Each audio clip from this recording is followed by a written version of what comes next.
देश विदेश में चल रही दिन भर की ताज़ा खबरें, खेल, मनोरंजन और हर क्षेत्र से संबंधित खबरें जानने के लिए जुड़ जाएं हमारे साथ आज की इस वीडियो के अंत तक। जानेंगे दोस्तों हर वो खबर जो देश में सनसनी पैदा कर रही है। तो चलिए बिना वक्त ज़ाय के शुरू करते हैं आज की ये खास वीडियो। दोस्तों विदेश मंत्री सुब्रमण्यम जयशंकर ने भारत और जापान के बीच सेमीकंडक्टर के क्षेत्र में बढ़ते सहयोग के बारे में बात की। नई दिल्ली में भारत जापान फोरम के उद्घाटन स्तर में उन्होंने कहा कि दोनों देश इस मुद्दे पर ताइवान के साथ मिलकर काम कर रहे हैं। इससे एक मजबूत साझेदारी बन रही है जो सेमीकंडक्टर के वैश्विक परिदृश्य को बदल सकती है। उन्होंने ये भी कहा कि आने वाले दशकों में सेमीकंडक्टर का काफी अहम रोल होगा, खास करके जियोपॉलिटिकल इक्वेशंस को बैलेंस करने में। वहीं minister of ports, shipping and waterways Sarbananda Sonowal ने कहा कि आने वाले समय में पूर्वोत्तर भारत दक्षिण पूर्व एशिया के विकास का केंद्र बन सकता है। नई दिल्ली में एक संवाददाता सम्मेलन में उन्होंने बताया कि पूर्वोत्तर भारत सरकार की एक्ट ईस्ट नीति का अहम हिस्सा है और यहाँ का विकास इस नीति के तहत बहुत महत्वपूर्ण होगा। वहीं इसरो ने एक और बड़ी उपलब्धि हासिल की है दोस्तों। उन्होंने यूरोपीय अंतरिक्ष एजेंसी के प्रोबा 3 मिशन को लॉन्च किया है। इसका मकसद सूर्य के बाहरी वातावरण, जिसे कोरोना कहते हैं, उसका स्टडी करना है। इस मिशन में 2 उपग्रहों को साथ में लॉन्च किया गया है और हाँ दोस्तों, इसे इसरो के PSLV C59 रॉकेट से भेजा गया है। वैसे ये इसरो का 61st PSLV मिशन है। सच में दोस्तों इसरो हर बार कुछ नया करके हमें गर्व महसूस करवाता है। वहीं दोस्तों टमाटर और आलू जैसी सब्जियों के दाम बढ़ने की वजह से इस बार शाकाहारी खाना महंगा हो गया है। क्रिसिल की रिपोर्ट के हिसाब से नवंबर में शाकाहारी थाली की कीमत पिछले साल के मुकाबले करीब 7% बढ़कर 32.7 रुपए हो गई है। मतलब अब घर का खाना भी थोड़ा भारी पड़ने लगा है। साथ ही दोस्तों RBI के गवर्नर शक्तिकांत दास ने MPC की मीटिंग में लिए गए फैसलों के बारे में बताया। उन्होंने कहा कि रेपो रेट में कोई बदलाव नहीं किया गया है, इसे 6.5% पर ही रखा गया है। वैसे रेपो रेट वो दर होती है दोस्तों जिस पर RBI बैंकों को लोन देता है। अगर ये रेट बढ़ती है तो बैंकों के लिए लोन लेना महंगा हो जाता है और उसका असर हमारे लोन की EMI पर भी पड़ सकता है। तो फिलहाल राहत है कि कुछ बदल नहीं रहा। साथ ही एक्सिस बैंक ने महिलाओं के लिए एक नया बचत खाता लॉन्च किया है। नाम है अराइज वुमेन सेविंग्स अकाउंट। इसका मकसद महिलाओं की फाइनेंशियल जरूरतों को पूरा करना और साथ ही उन्हें हेल्थ बेनिफिट्स देना है। इसमें क्या क्या खास है तो सुनिए।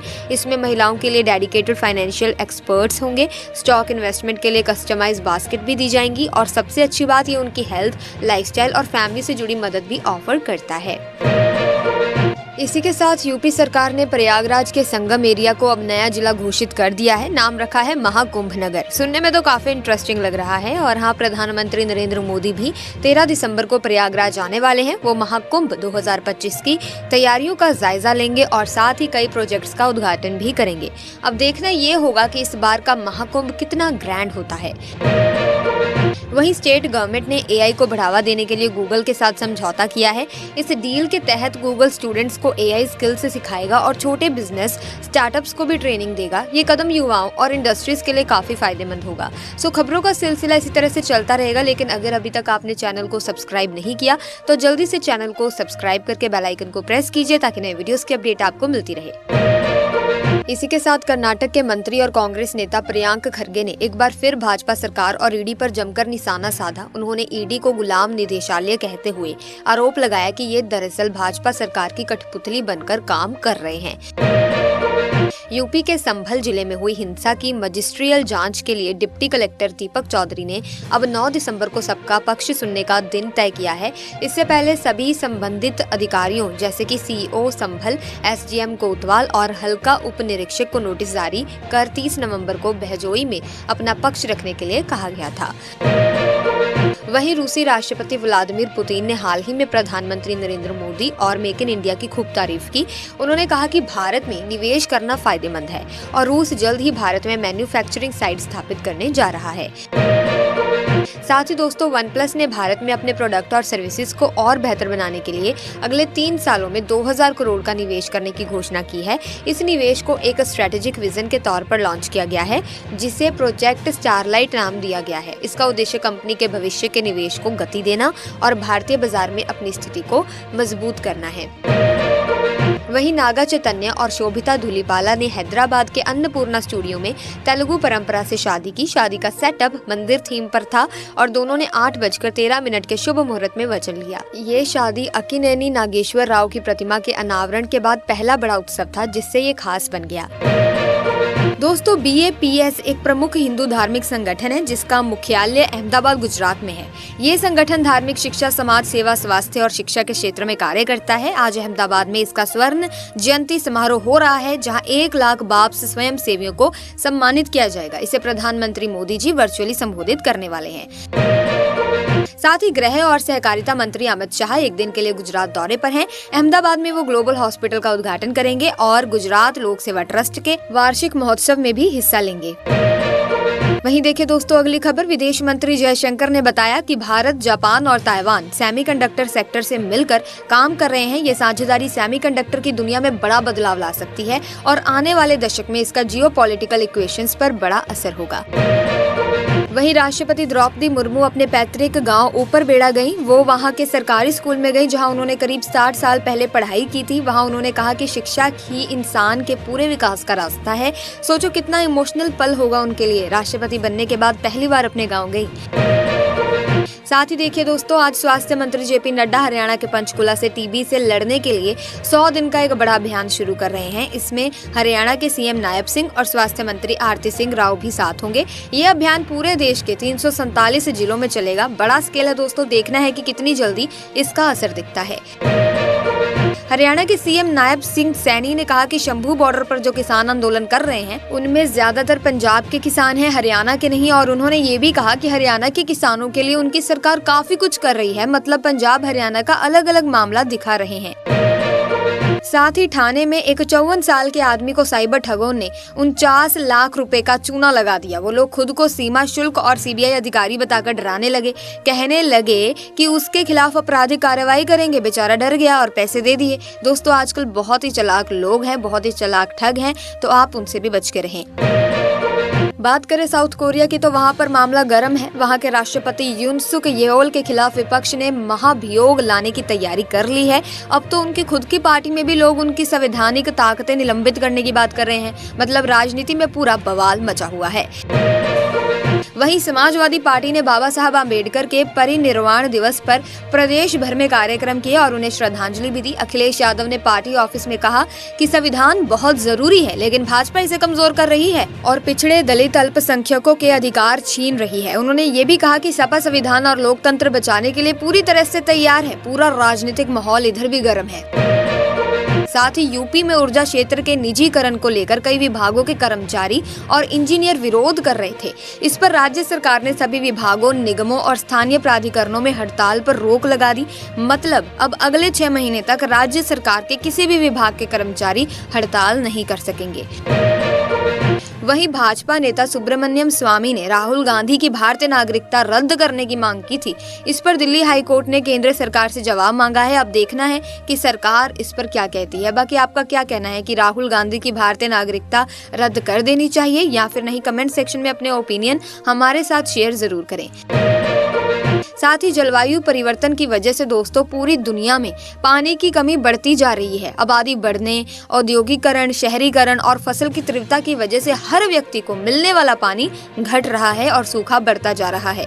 आज के वक्त में दुनिया में करीब 40% जमीन खराब हो चुकी है और इससे 3.2 अरब लोग प्रभावित हो रहे हैं। अगर यही हाल रहा दोस्तों तो 2050 तक दुनिया की 75% आबादी सूखे से प्रभावित हो जाएगी। साथ ही IMF में भारत के कार्यकारी निदेशक डॉक्टर KV सुब्रमण्यम ने कहा कि भारत 2047 तक 55 लाख करोड़ डॉलर की अर्थव्यवस्था बन सकता है। इससे अमेरिका के निवेशकों के लिए बहुत अच्छे मौके खुलेंगे। ये बात उन्होंने अपनी नई किताब India at the rate 100 envisioning tomorrow's economic powerhouse के लॉन्च के दौरान कही।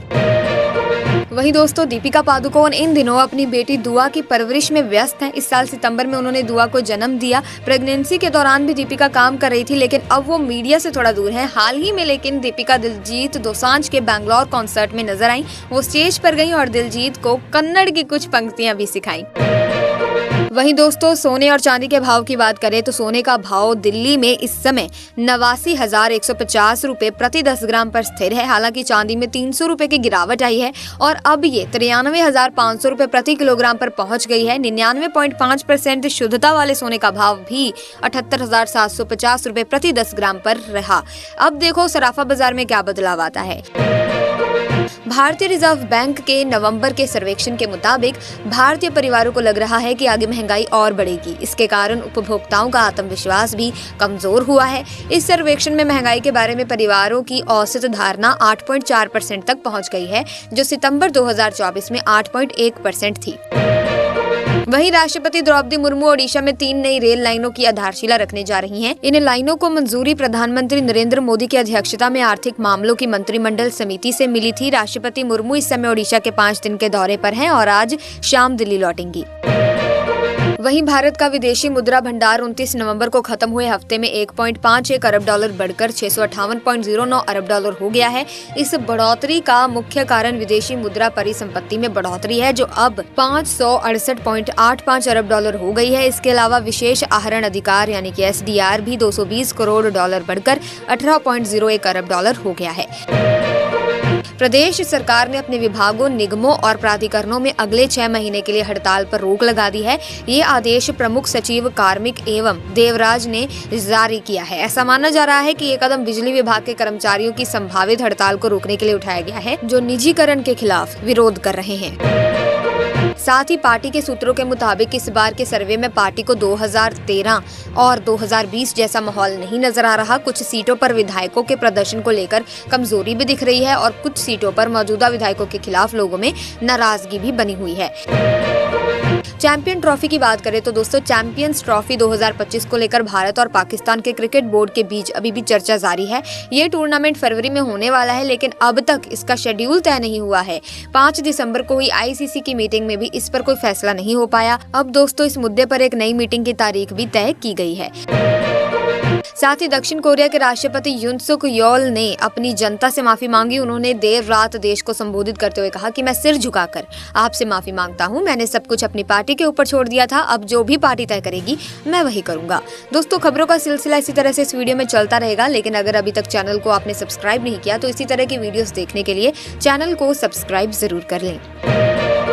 इसी के साथ दोस्तों, बांग्लादेश में मोहम्मद यूनुस की अंतरिम सरकार बनने के बाद से भारत और बांग्लादेश के रिश्तों में काफी खटास आ गई है। वहां हिंदू समुदाय के लोगों पर लगातार हमले हो रहे हैं, जिससे दोनों देशों के बीच तनाव बढ़ गया है। प्रधानमंत्री मोदी और कई अंतर्राष्ट्रीय नेताओं ने इस स्थिति पर अपनी चिंता व्यक्त की है। वहीं केंद्रीय मंत्रिमंडल ने दिल्ली मेट्रो के चौथे चरण के तहत रिठाला नरेला नाथुपुर कॉरिडोर को मंजूरी दे दी है। ये फैसला प्रधानमंत्री नरेंद्र मोदी की अध्यक्षता में लिया गया। इस कॉरिडोर के बनने से दिल्ली और हरियाणा के बीच यात्रा और कनेक्टिविटी काफी बेहतर हो जाएगी।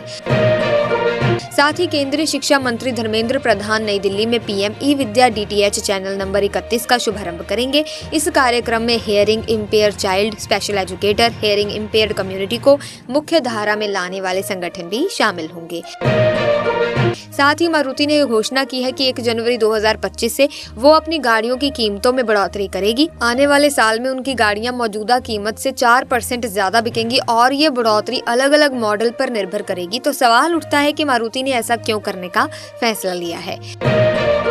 वहीं सरकार का कहना है कि पिछले 7 साल में देश में बेरोजगारी दर 6% से घटकर 3.2% हो गई है। संसद में एक सवाल के जवाब में सरकार ने ये जानकारी दी और बताया कि पिछले 9 साल में 17.18 करोड़ नई नौकरियां पैदा हुई हैं। वहीं ईडी ने जननी सुरक्षा योजना के तहत करोड़ों रुपए के घोटाले में शामिल आरोपितों की 68.47 लाख रुपीस की संपत्ति जब्त की है। इसमें लखनऊ में स्थित 30 लाख रुपए की जमीन और 38.47 लाख रुपए की 3 बीमा पॉलिसियां शामिल हैं। ये संपत्तियां यूपी श्रम व निर्माण सहकारी संघ के तत्कालीन प्रबंध निदेशक ब्रह्मा प्रकाश सिंह और अन्य के नाम पर है। वहीं किसान शंभू बॉर्डर पर अपनी मांगों को लेकर प्रदर्शन कर रहे थे, लेकिन पुलिस ने उन्हें दिल्ली जाने से रोक लिया। हालात बहुत ही ज्यादा स्ट्रेसफुल थे, लेकिन पुलिस ने आंसू गैस के गोले छोड़े और स्थिति काबू में कर ली। किसान कह रहे हैं कि वे कल फिर प्रदर्शन करेंगे। वहीं राज्यसभा में अचानक अफरा तफरी मच गई जब अध्यक्ष जगदीप धनखड़ ने बताया कि कांग्रेस सांसद अभिषेक मनु सिंघवी की सीट से नकदी बरामद की गई है। तेलंगाना के सांसद ने एक्स पर एक वीडियो पोस्ट किया जिसमें उन्होंने कहा कि वे संसद में सिर्फ 500 रुपए का एक नोट ही रखते हैं। सो फिलहाल के लिए दोस्तों आज की वीडियो में बस इतना ही। आई होप वीडियो इन्फॉर्मेटिव लगी होगी। अगर हाँ तो आप इस वीडियो को लाइक करें, शेयर करें, चैनल को सब्सक्राइब करके बेल आइकन को प्रेस कीजिए ताकि तमाम नए वीडियोस की अपडेट आपको मिलती रहे। और आप किस राज्य से हमारे इस वीडियो को देख रहे हैं कमेंट सेक्शन में अपने राज्य का नाम जरूर लिख दें। मिलेंगे जल्द ही, तब तक के लिए थैंक्स फॉर वॉचिंग।